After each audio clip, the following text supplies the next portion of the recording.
নমস্কার, আপনাদের সকলকে আমাদের চ্যানেলে স্বাগতম। আশা করি ঈশ্বরের কৃপায় আপনারা সকলেই ভালো এবং সুস্থ আছেন।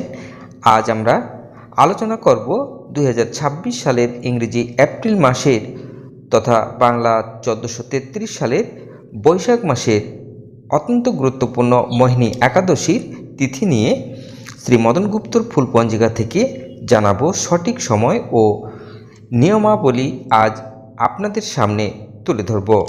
সর্বপ্রথমেই আমরা জানব একাদশীর আরম্ভ এবং শেষ।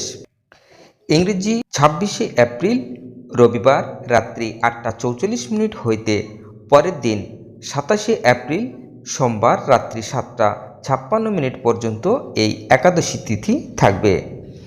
বাংলা পঞ্জিকা অনুযায়ী 12ই বৈশাখ রাত্রি 8:44 হইতে 13ই বৈশাখ রাত্রি 7:56 পর্যন্ত এই একাদশী তিথি থাকবে।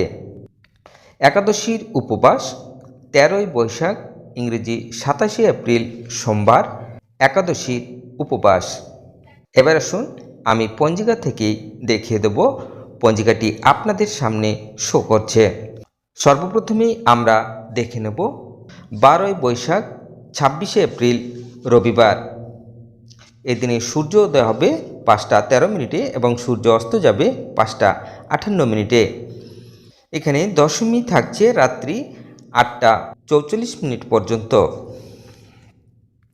এবার আসুন আমরা দেখে নেব বিবিধ বা শ্রাদ্ধ দশমীর একদিষ্ট ও শপিগুণ পূর্বাহ্ন 9:28 মধ্যে শ্রী শ্রী সীতা নবমী ব্রতের পালন। শ্রীনিবাস রামানুজের তিরোভাব দিবস 26শে এপ্রিল 1919। বিশ্ব মেধা দিবস 26শে এপ্রিল। এবার আসুন আমরা দেখে নেব তার পরের দিন 13ই বৈশাখ 27শে এপ্রিল সোমবার। এদিনে সূর্যোদয় হবে 5:12 এবং সূর্য অস্ত যাবে 5:59। এখানে একাদশী থাকছে রাত্রি 7:56 পর্যন্ত। এবার আসুন আমরা দেখে নেব বিবিধ বা শ্রাদ্ধ। একাদশীর একদিষ্ট ও শপিগুণ একাদশীর উপবাস অর্থাৎ মোহিনী একাদশী। গোস্বামী মতে ও নিম্বার্ক মতে আদ্য একাদশীর উপবাস শ্রী শ্রী শরৎচন্দ্র পণ্ডিতের অর্থাৎ দাদা ঠাকুর জন্মদিবস ও প্রাণ দিবস এবং সাহিত্যিক রাজশেখর বসুর অর্থাৎ পরশুরাম প্রাণ দিবস 27শে এপ্রিল।